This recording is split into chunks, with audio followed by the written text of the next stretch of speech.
কবি কতটা সুন্দর বলেছেন, रब ने बनाकर, रब ने बुलाकर, अपना बनाकर, पास बैठा कर, जलवा दिखाकर,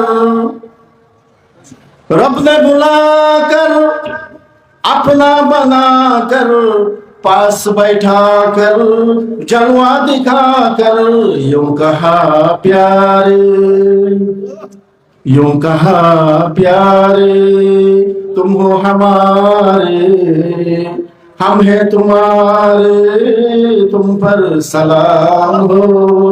यूं कहा प्यारे, तुम हो हमारे, हम हैं तुम्हारे, तुम पर सलाम हो। मकाम हो, माहे तमाम हो, खैरुल अनाम हो, तुम पर सलाम हो। सुभान अल्लाह।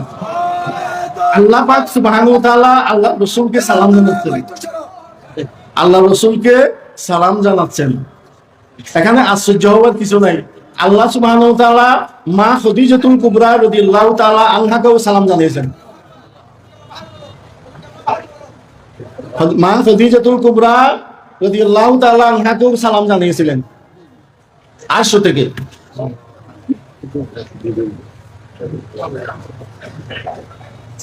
আল্লাহ রসুলের উপর দরুদ শরীফ পড়া এটা অত্যন্ত সওয়াবের কাজ।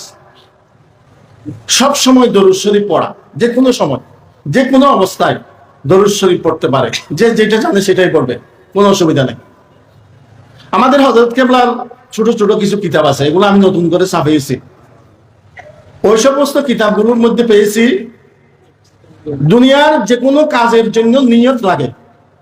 কাজের জন্য কি লাগে? নিয়ত লাগে। যেমন হাদিসের মধ্যে আছে ইন্নামাল আমালু বিন্নিয়াত, সমস্ত কাজের উপর নিয়তের উপর নির্ভরশীল।